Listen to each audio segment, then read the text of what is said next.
श्रीमद् भगवद गीता अध्याय षष्ठोध्याय छठा अध्याय श्लोक संख्या 1 से लेकर श्लोक संख्या 10 तक। अनाश्रित कर्म फलं कार्य कर्म करोति यः स सन्न्यासी च योगी च न निरग्रीण चक्रियः यं सन्न्यासमिति प्राहुर्योगं तं विद्वि पाण्डव न वसन्यस्तु संकल्पो योगी भवति कश्चन आरुरुक्षोर्मुनेर्योगं कर्म कारणमुच्यते योगारूढस्य तस्यैव शमः कारणमुच्यते यदा हीनेन्द्रियार्थेषु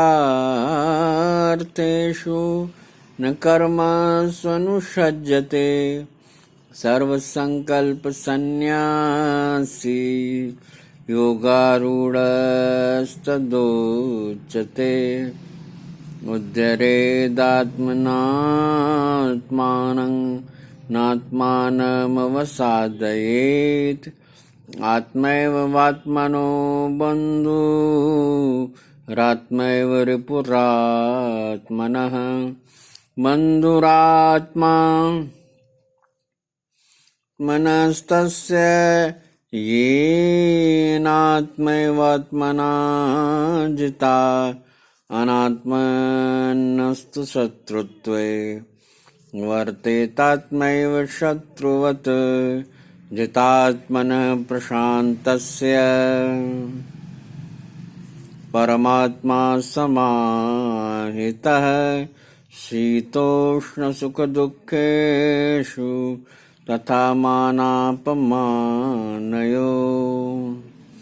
ज्ञानविज्ञानतृप्तात्मा कूटस्थो विजितेन्द्रियः युक्त इत्युच्यते योगी समालोष्टाश्मकाञ्चनः सुहृन्मित्रार्युदासीन मध्यस्थद्वेष्वबन्धुषु साधुष्वपि च पापेषु समबुद्धिर्विशिष्यते योगी मुच्येत सततमात्मानं रहसि स्थितः एकाकीयत चित्तात्मा निराशीर परिग्रह।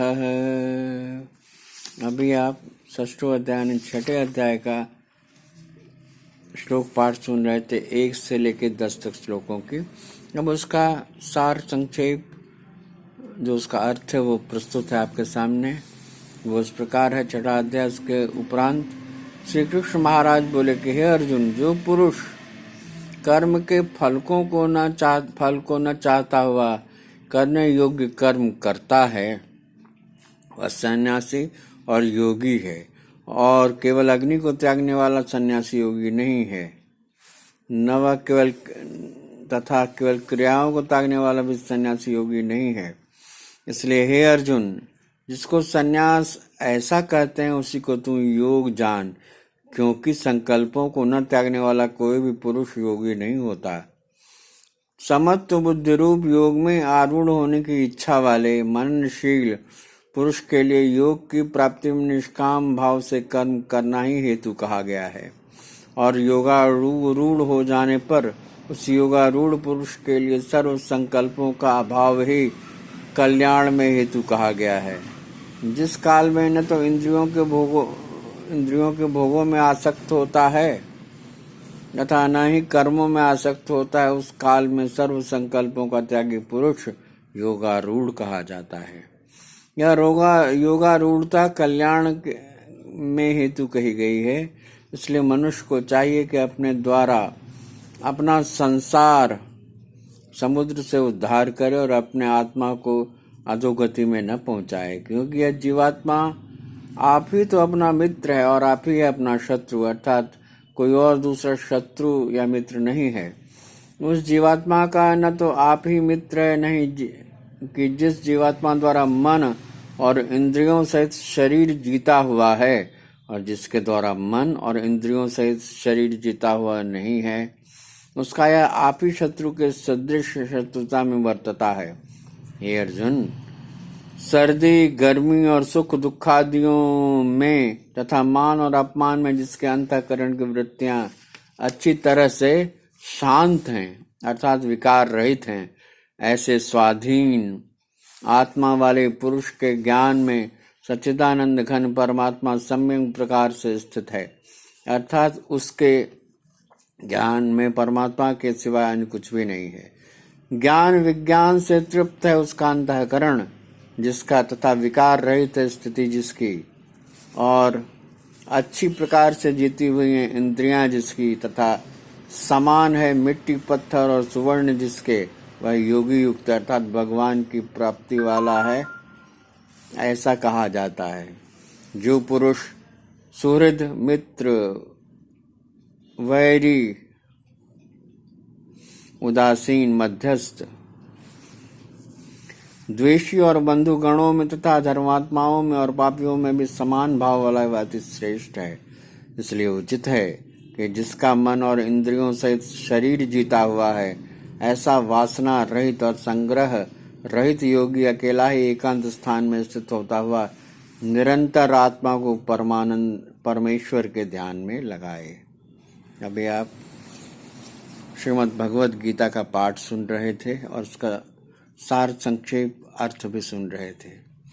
यह संक्षिप्त भगवद गीता नियमित रूप से सुना करिए, क्योंकि भगवद गीता ऐसा ग्रंथ है जिसका प्रत्येक श्लोक आपके जीवन में परिवर्तन लाने वाला होता है, वो भी धनात्मक परिवर्तन। आप इसे नियमित रूप से सुना करिए, क्योंकि इसको सुनने मात्र से इस लोक में कैसे जिया जाए इसकी प्राप्ति होती है और परलोक में उत्तम लोकों की प्राप्ति होती है। इसलिए इसे नियमित सुनिए। और यदि आपने मेरा चैनल यानी कविंद्र मिश्र का चैनल सब्सक्राइब नहीं किया है तो कृपा करके उसे सब्सक्राइब कर दीजिए और शेयर भी कर दीजिए और बेल आइकन को भी दबा दीजिए, जिससे ज़्यादा से ज़्यादा लोगों तक ये पावन कथा पहुंच सके। गीता बड़ा पावन ग्रंथ है और ये जिनके कर्ण पटलों में जाता है उनके जीवन का उद्धार कर देता है और अपूर्व वैभव की प्राप्ति होती है।